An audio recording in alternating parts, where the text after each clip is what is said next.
Udah jangan ambil lahan gua nggak penuh. Sama. Maju ke depan stage aja tuh gue sebenarnya agak.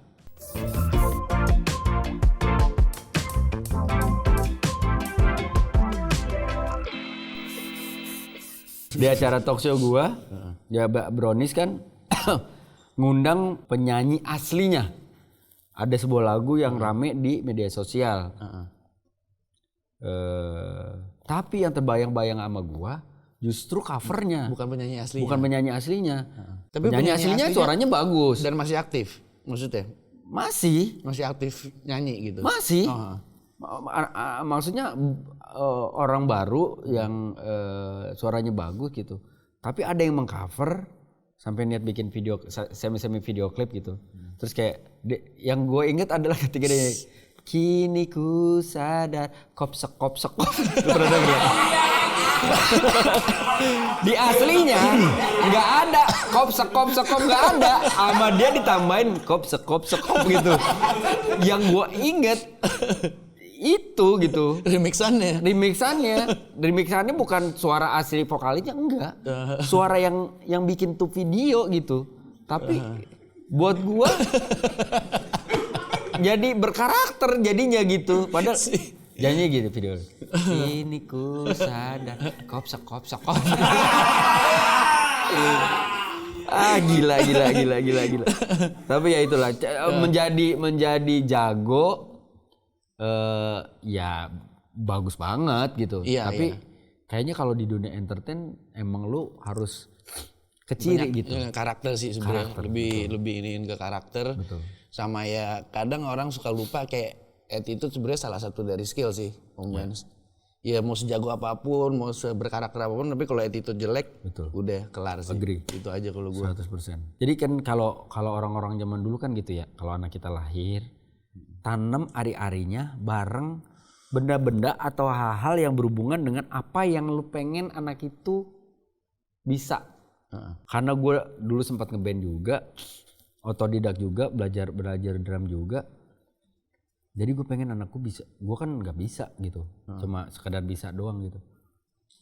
Gue pengen anak gue jadi bisa drum, bisa main drum lah gitu. Jadi gue ini ari-ari, nah ada drummer band siapa itu gue tanam juga bareng-bareng. Salah. Jangan emosi.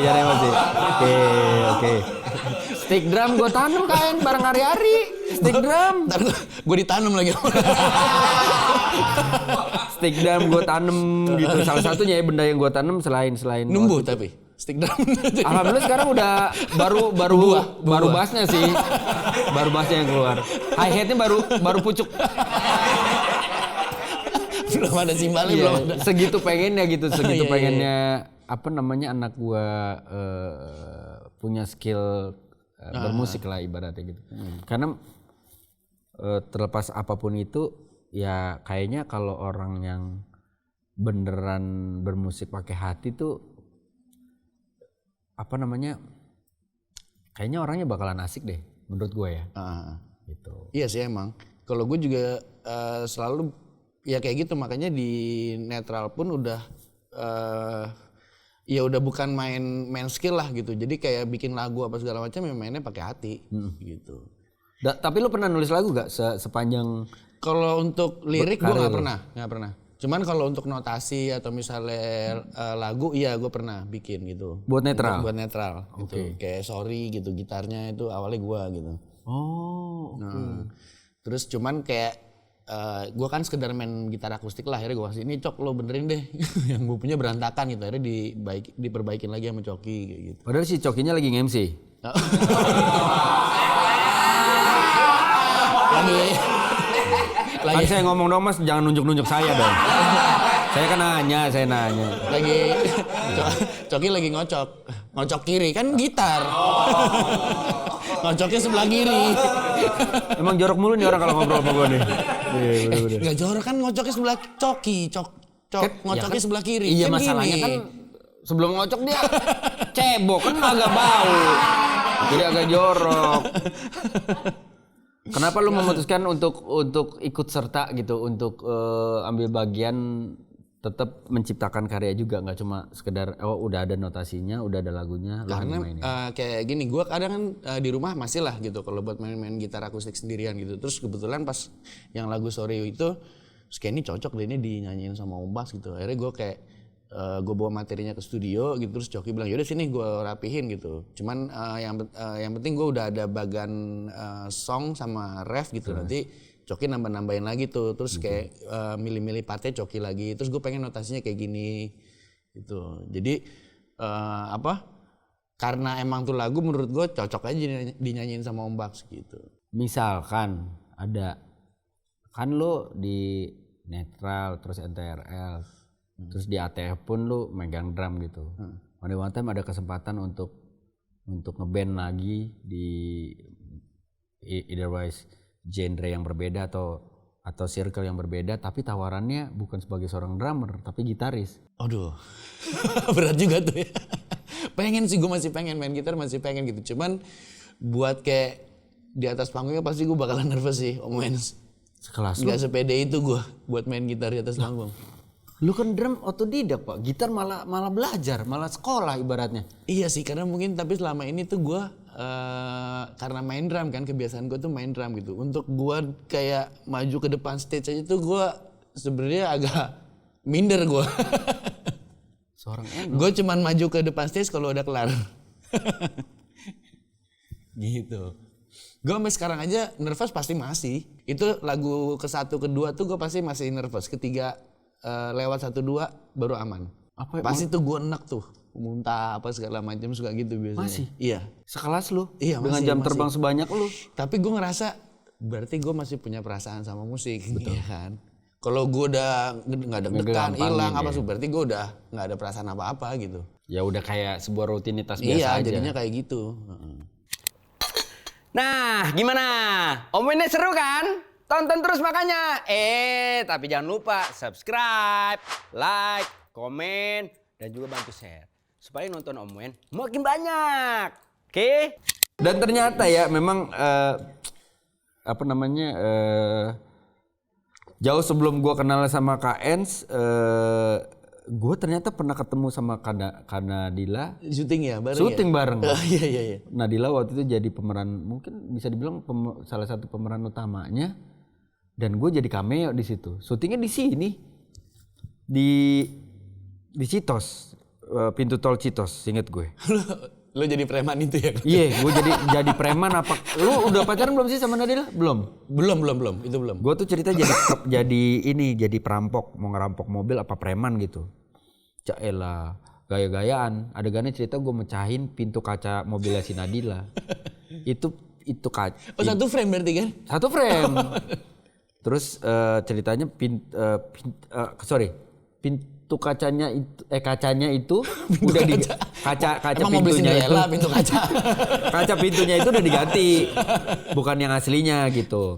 Terus yang bagian harus lo pukul. Yang harus gue pukul diganti sama kaca yang udah pecah. Dan gue mukulnya, gue lupa itu ada lapisan apa enggak. Pokoknya mukulnya begini, gue hantem, jedang, set. Yang gue nggak sadar adalah pada saat gue pukul itu serpihan-serpihannya ke tangan gue kan. Nah gue mah kayak orang tolol. Gue bersihin aja, gue pakai tisu, gue gini-gini. Lah makin masuk ke dalam. Itu sakit banget kayak. Terus kata krunya, diapain ini ngebersihin ini serpihan-serpihan? Pakai air dong, jangan digituin. Kalau air kan pada jatuh kan gitu. Airnya udah cuma ya udah pada lupa. Pikir lu salah mukul kaca. Kagak gua. Beneran adegan begitu doang itu. Itu film apa sih, horor ya? Gue lupa. Bukan deh, ya? kayaknya. Mau lagi ya? Mau gak ya? Gue nggak tahu deh.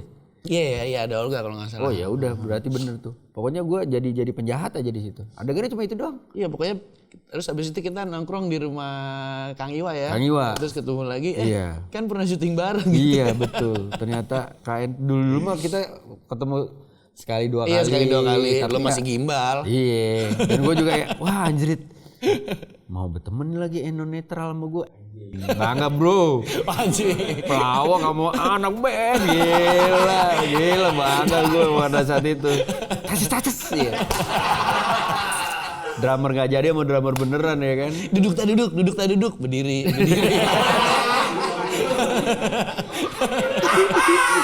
Aduh, Ciputat Ciledug, Tarogong. Ya kan? Tarogong kan di belakang. Bener, ya bener, Tarogong di belakang. Kalau Simbal di depan. Udah jangan ambil lahan gue nggak penuh. Ini gara-gara lo Gue juga. mau ambil lahan lu nggak bisa. Kalau gue masuk NTRL nggak mungkin ada 2 botak dong di situ. Masa gue mau ombak sama-sama botak di situ kan. Tapi lu pada saat menikah, akhirnya memutuskan untuk menikah, memang tetap mengizinkan Kak Nadila untuk bekerja di dunia entertain. Iya, cuman pas setelah punya anak, gue sempet kayak agak direm lah untuk syutingnya gitu. Karena kayak Golden Age itu kan dari 0 sampai 5. Terus waktu itu dia sempet masih ngambil kayak stripping kayak gitu. Terus kayak begitu pas pulang stripping anak-anak kayak lebih deket ke gua gitu dan dia agak merasa menyesal, maka akhirnya dia memang agak mengurangi lah, dia lebih fokus ke anak-anak sekarang. Cuman kalau ada syuting kayak bukan yang stripping ya, kayak misalnya web series atau apa ya masih kayak kemarin ada film juga, film Bonnie dia main ya, gue sih it's okay banget, nggak apa-apa gitu. As long maksudnya nggak yang kalau stripping kan nggak tahu iya kan kelarnya kapan kayak gitu. Standby-nya dan segala macam. Iya, dan gue juga kadang kesian dia mesti bisa baru pulang jam 5, jam 7 di jalan lagi yang kayak gitu-gitunya aja kesehatannya juga. Tapi lu berarti lumayan concern juga ya sama perkembangan anak-anak lo ya, No? Iya sih. Gua sama bini gue tuh sama anak-anak ya memang juga sedekat itu juga sih gitu loh. Kayak ya masalah pelajaran sekolahan gitu. Nadila tuh walaupun ya mungkin pelajaran anak sekarang susah apa segala macam ya sama-sama gue kerja sama aja sama dia kayak kita ngulik yuk gitu segala macam, kayak misalnya kayak banyak bahasa Inggris juga kan pelajaran anak sekarang kayak artinya apa gue kadang suka googling, terus anak gue papa nggak ngerti, iya nggak ngerti papa apa nih bahasa Inggris. Sama, gue juga sama sih. Iya kan tugas anak sekarang kan beda. Iya kan? Iya. Bahasanya udah matematik bahasa Indonesia aja gue gak ngerti nih bahasa Inggris. Iya sama makanya kan untung bini gue mah jago bahasa Inggris. Dia paling pintar untuk nanya ke gue. Kalau udah urusannya bahasa Inggris aduh gitu. Terus nanyanya ke gue. Aduh si ngerti si paham. Kita nanya lagi ke Google. Nanya lagi ke Google. Translate.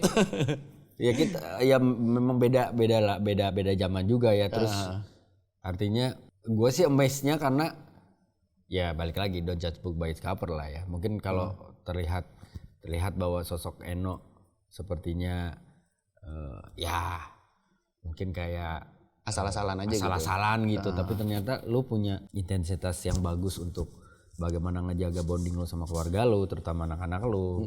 Terus tetap ikut campur di tumbuh kembangnya mereka gitu. Iya sih, mau nggak mau harus lah ya, Omens ya, maksudnya kayak karena gue sama Nadila tuh suka kayak berpikiran nih kita masih bisa peluk-peluk, masih nanti suatu saat kan ya udah gede udah masing-masing gitu. Nih momen-momen kayak gini ya udah kita manfaatin aja gitu. Tapi siapa yang paling posesif antara lu sama istri lu? Ke masing-masing. Kayaknya gue. Lu lebih posesif. Iya sih. Nggak, cuman kalau gue kayak lebih kekhawatiran ini sih, apa kayak misalnya gue lagi pergi itu dia pergi gitu. Masalah kalau cowok udah enggak lah ya, gue udah. Cuman masalah kayak keselamatan sih, Omens gue lebih ke situ sih. Takut ada, ya mungkin dia bawa mobil atau apa hati-hati. Cuman kan orang lain itu yang gue suka, ya itu jadi gue kayak udahlah nggak usah pergi lah gitu. Gue lebih yang kayak gitu. Oke, kalau ya mungkin balik lagi ya. Kadang-kadang kan kita juga mikirnya, ya bener sih kalau gue juga kadang-kadang kalau misalkan agak berat untuk melepas istri gue pergi tuh, ya mungkin lebih karena keselamatan, pikiran gitu. Ntar kalau di jalan bagaimana, kalau terjadi apa-apa bagaimana. Mungkin dia aman bawa mobilnya, tapi atau orang lain tiba-tiba ada yang gimana-gimana kan kita nggak tahu gitu. Apalagi kalau kebetulan gue lagi di luar kota gitu, gue lebih nggak ngizinin gitu. Apalagi di luar kota kan ibaratnya kan kalau amit-amit terjadi apa-apa, udah jarak jauh, waktu tempuhnya juga pasti nggak sebentar. Iya, dan maksudnya kayak kalau ada apa-apa ya kontak-kontakan cuman by kontak doang kan nggak bisa juga gitu. Dan kayak anak-anak di rumah kayak gitu-gitulah. Tapi dari kedua anak lu udah mulai ada yang kayak ngomong nggak kalau bawa aku pengen jadi ini, aku pengen jadi ini? Si yang cewek Nabuma dia pengen nyanyi sebenarnya. gitu. Cuman waktu itu sempet lah kayak ini yuk ikutan audisi mau nggak gini, nggak macam. Cuman pas sampai tempatnya sebenarnya orangnya udah ya maksudnya udah denger lah gitu, bagus gitu. Cuman dia masih malu katanya. Oh ya udah ntar aja, tampil siap aja gue sih gitu. Kalau yang cowok pengen ya pokoknya pengen jadi gamers lah. Cuman gue juga nggak mempermasalahkan sih, maksudnya as long kan sekarang juga game pun udah bisa nyari duit dari game gitu. Cuman ya kayak gimana, kamu kalau cuman main-main doang sih yang mendingan nggak usah. Cuman kalau mau serius akhirnya dia belajar coding tuh, bikin game. Dia ngasih lihat tuh dia bikin game. Nih Pak, nih karakter aku, nih musuhnya. Jadi kayak dia bisa bikin game kayak gitu. Udah mulai main coding? Udah main coding. Waduh. Kalau anak gue yang cowok baru bisa main kode ke gue. Pak, ayah game baru. Gitu. Ayah mampir yuk. Nah, itu lebih ke kode sih ayah. Ya. Bukan coding ya. Bukan coding. Tapi ya eranya juga ya. Serba salah juga ya. Kalau kita batasin banget ya. Kadang-kadang mungkin ibaratnya ya. Kalau gue tuh setuju kayak gini. Gue mungkin akan membiarkan anak-anak gue untuk belajar apapun. Gak harus jago, gak harus jadi sesuatu di situ gitu. Tapi paling tidak mereka pernah belajar itu. Jadi suatu saat misalkan ternyata kita nggak pernah tahu dari skill yang dia tahu, pengetahuan yang dia bisa tentang sesuatu, misalkan as a gamers, misalkan dia main game gitu. Suatu saat ternyata karena dia main game membuka peluang dia untuk kenal sama orang yang berhubungan dengan itu. Begitupun sebaliknya gitu. Atau misalkan kita di satu ruangan gitu, kita belum kenal satu sama lain, ternyata yang anggaplah berempat, yang 3 gamers. Gue nggak pernah main game sama sekali. Pasti gue akan awkward dan gue pilihannya 2, pura-pura nyambung dan akan ketahuan tolol. Atau iya bener dong. Iya bener. Pasti kan kalau orang yang udah edik banget sama game pasti akan ngetes dong. Oh lu main apa? Sampai level apa? Kalau lu nggak ngerti pasti lu akan ketahuan dan akan malu gitu. Pilihan keduanya ya lu walk out dari situ. Tapi kalau lu berusaha nyambung. Iya, kalau lu berusaha nyambung dia yang walk out. Betul. Pasti 3-3-nya walk out, lu tetap sendiri juga gitu. Tapi kalau lu nyobain semua, ya maksudnya gitu, bermusik kah, apa lu ngapain kah, main game kah, terus misalkan belajar memanah misalkan gitu, kita nggak pernah tahu gitu. Iya. Apa yang kita pernah pelajari bisa ngebuka link kita ke hal-hal yang kita tidak duga juga gitu. Iya kayak sampai pelajaran pun sekolah gitu, kayak misalnya Pak aku di mathsnya maaf ya jelek gini-gini, atau aku di ininya maaf ya jelek gitu. Gue sih nggak masalah, nggak apa-apa kalau cuma 1-2 pelajaran. Sekarang gini, maksudnya ada pelajaran misalnya SBDP, terus PJOK, terus ada matematika, terus ada bahasa Inggris. Itu kan tiap guru spesialis di bahasa Inggris. Terus matematik gurunya spesialis di matematik. SBDP gitu juga semua pelajaran. Disuruh masukin ke satu otak anak kita. Terus dia mesti bisa semuanya kan itu susah gitu. Mungkin tuh guru juga nggak bisa kalau disuruh masukin semuanya. Betul. Iya kan gitu. Jadi gue kalau 1-2 pelajaran nggak masalah, udah nggak perlu dikirin gitu. Gue sekarang juga sedang proses itu, maksudnya gini. Karena gue mengkomparasi apa yang terjadi sama diri gue dulu. Misalkan kalau gue dikomparasi sama kakak gue yang pinter banget gitu. Sementara gue biasa-biasa aja gitu. Pernah ranking tapi ya after itu SMP SMA ya udah seadanya gitu kan. Enggak ranking, bukan yang hitungan 5 besar, 10 besar gitu kan.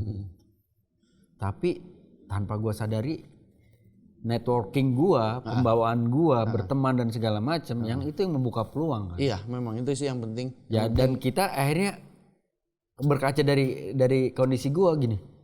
Ketika gue punya anak, gue nggak mau maksain anak gue untuk wah lu harus pinter ini ya. Karena ternyata eranya memang bukan berarti lu pinter secara eksak, lu akan jadi orang yang sukses. Nggak juga, nggak jaminan juga. Banyak juga yang bukan berarti pendidikan nggak penting ya. Pendidikan penting gitu. Tapi di luar itu sebenarnya ya skill lu untuk bersosialisasi, dikombinasiin lah, disesuaiin gitu. Bener. Lu pinter banget tapi lu nggak berteman kayaknya juga nggak akan jadi apa-apa deh. Terus lu keluar dari misalnya kelar sekolah atau kelar kuliah dan lain-lain, terus kalau lu nggak punya teman lu mau kemana koneksinya gitu kan. Betul. Gue juga kayak gitu sih. Karena memang banyak juga kayak kejadian-kejadian kayak teman-teman gue yang pinter-pinter mungkin ada yang lulus duluan, terus ada yang kayak ternyata masih nyari kerja atau susah kayak gitu ya. Makanya kayak sebenarnya itu bukan suatu patokan orang menjadi sukses sih gitu loh. Justru malah yang orang yang lebih pinter bergaul ya pinter bergaul dalam artian ya lo tahu mana yang benar nih gitu. Itu justru malah yang jadi banyak networkingnya gitu. Bener, cara ngebawa diri, nempatin diri, attitude sih nomor satu. Attitude lu bagus, lu bisa keterima sama semua orang, bukan berusaha untuk masuk tapi lebih maksain. Ya udah ngalir apa adanya, orang juga akan ngeliat kok, oh lu asik nih, lu bisa jadi teman gue gitu.